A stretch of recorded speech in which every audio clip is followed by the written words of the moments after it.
I knew of the story. I'd read about it, I think, in the LA Times or something, and then several months later, Mike Rich's script came across my desk by way of Mark Johnson, one of the producers.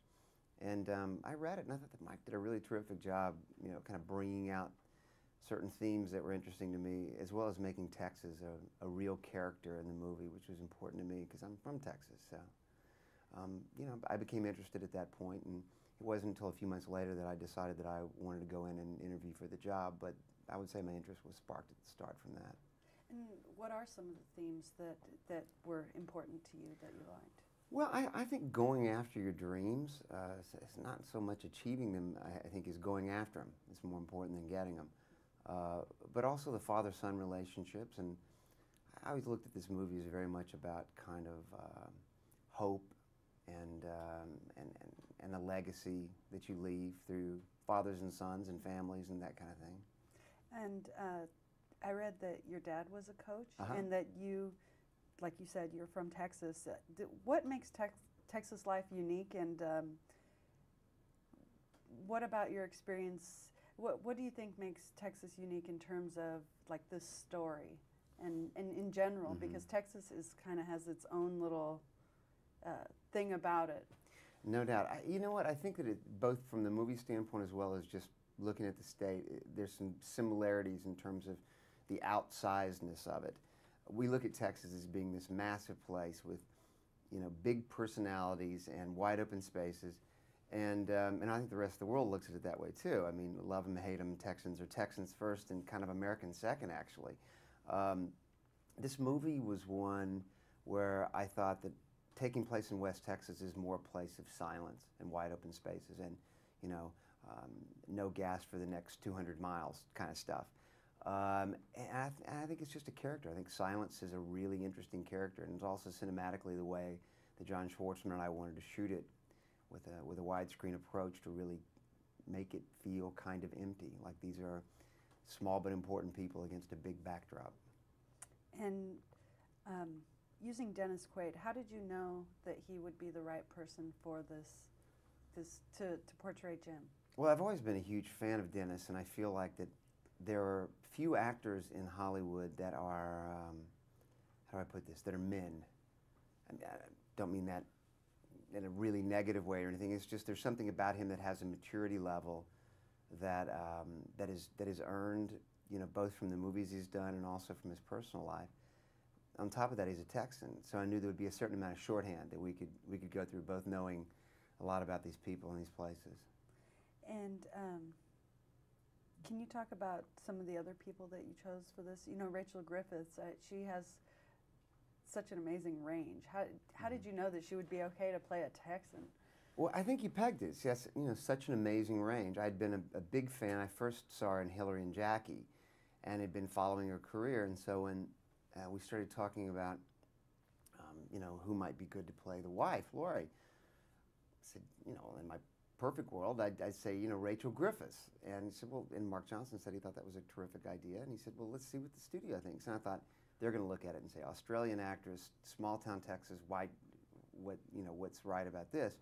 But to their credit, Disney said, you know what, John, whatever you want to do, we know she's a terrific actress, and if you think she can pull it off, then great.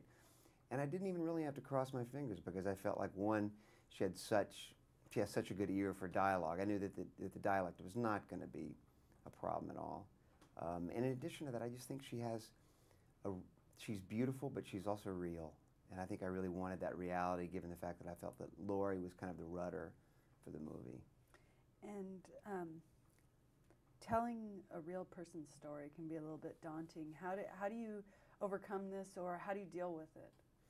Well, it is daunting. I think there's a potential good and a bad to it. I mean, Jimmy was on the set a whole lot. And, I mean, if you've got a conscience at all, there's a certain responsibility that goes along with telling a real person's story, because most of the world, if they see this movie, that's what they're going to know of Jimmy Morris. Until the day he dies, it'll be representative of him. So you want to do him justice, and I think you want to do the truth justice.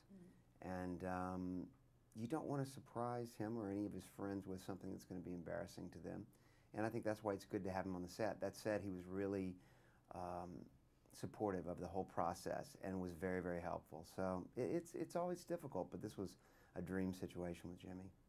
And there's several baseball movies out there. And what do you think makes this one different, and why do you think baseball movies are so fascinating to people? I think, well, I'll answer the second one first. I'm not sure why they're so fascinating, but I think it's truly an American pastime. There's no doubt about it. And there's something about space, time, and the continuum of that on a field that takes place that it seems to be kind of the least active of all sports. It also, I don't know, it's kind of a pastoral thing. I mean, you're outside, you've got the green grass. It's a slow enough game that you can sit back and watch the grass grow a little bit, which is great. So the first question, I think that I wouldn't have taken this movie if I'd have thought it was a baseball movie. Does it have baseball in it? Absolutely, I'm a baseball fan. Baseball's kind of the vehicle to tell the story. I felt like that we'd seen a whole lot of Major League Baseball and a whole lot of minor league baseball in movies, but we'd never seen scrappy, Texas, dusty high school baseball. And I thought, well, that's good because 90% of the baseball I'm going to show is going to be these scrawny, scrappy kids playing. And I thought, well, at least I'll be able to expose something different in the baseball. You know, it'll look different, a whole lot different than any other movie. And what do you think the message is of this film? What do you want to say? I think that probably the foremost theme is obviously about your dreams and not diminishing your own dreams and not suppressing them. I think that it's really easy to do that because the responsibilities of real life intrude. And I don't think it's absolutely so necessary to achieve those dreams as it is to embrace that they're part of you. And so I think it's hopefully encouraging to people to think a little bit about their life as a whole and to think about the things that they should experience for different parts of themselves. One last thing, I read that there was some kind of reference to the Last Picture show. Were there any inspirations or people that you kind of drew on to kind of get that inspiration to kind of portray Texas? I used to work on a ranch every summer growing up. It was in Archer City, Texas, where they shot Last Picture Show. So the very first movie I ever saw being filmed, and I didn't watch very much of it, but was the Last Picture Show when they were shooting it there. And I think it really does a great job of capturing small-town Texas.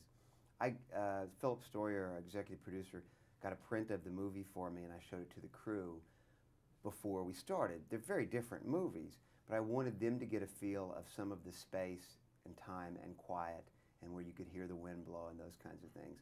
Because I thought that our town in Texas was such a character that I really wanted to try to emulate that in some ways.